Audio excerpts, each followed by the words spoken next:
దానికి CPIML new democracy తరఫున విప్లవ ధన్యవాదాలు. అధికారంలోకి వచ్చే ముందు రేవంత్ రెడ్డి ప్రభుత్వం మనకి మాయ మాటలు చెప్పింది, మోసపుచ్చింది, గద్దెనెక్కటం అనేటువంటి జరిగింది.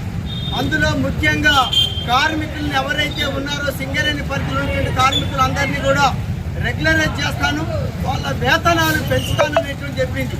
ఈ రోజు వరకు ఆ సమస్యని పరిష్కరించలేదు. పేదలైనటువంటి వాళ్ళందరికీ ఇళ్ల కాలనీలు ఇస్తాననేటువంటి చెప్పేది ఇందిరమ్మ ఇళ్ళని. ఈ రోజు వరకు ఇళ్ల సమస్య అనేటువంటి దాన్ని పరిష్కరించలేదు.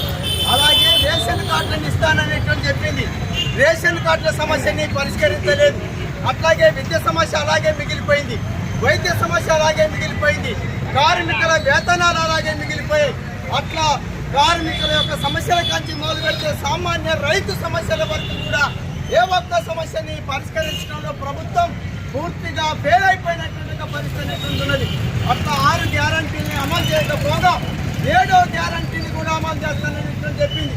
7వ గ్యారంటీ ప్రజాస్వామ్యాన్ని రక్షిస్తాను, ఈ రాష్ట్రంలో టీఆర్ఎస్ ప్రభుత్వం అప్రజాస్వామ్యంగా వ్యవహరిస్తున్నది, దాన్ని గద్దెనెక్కించండి, కార్మికుల సమస్యల్ని, రైతుల సమస్యల్ని, విద్యార్థుల సమస్యల్ని పరిష్కరిస్తానని చెప్పి గద్దెనెక్కిన తర్వాత ఎలా వ్యవహరిస్తున్నదంటే ఓడ దాటేదాకా ఓడ మల్లయ్య, ఓడ దాటిన తర్వాత బోడి మల్లయ్య ఎలా వ్యవహరిస్తున్నటువంటి వైఖరిని అనుసరిస్తున్నది.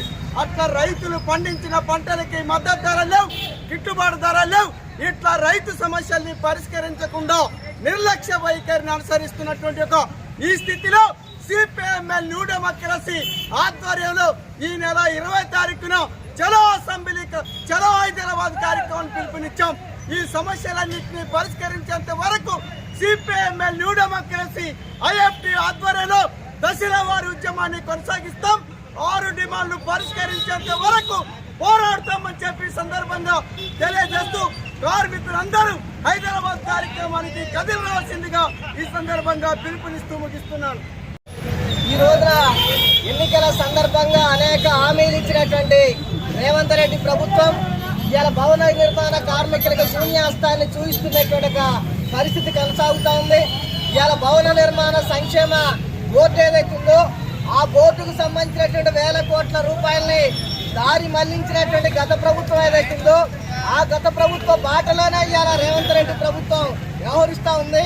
అందుకని ఇవాళ రేవంత్ రెడ్డి ప్రభుత్వం ఇచ్చినటువంటి హామీల ప్రకారం ఇల్లు లేనటువంటి భవన నిర్మాణ కార్మికులందరికీ ఇందిరమ్మ ఇల్లు ఎవరికైతే రేషన్ కార్డులు లేవో రేషన్ కార్డులు లేనటువంటి భవన నిర్మాణ కార్మికులందరికీ రేషన్ కార్డులు ఇవ్వాలని చెప్పేసి డిమాండ్ చేస్తున్నాం.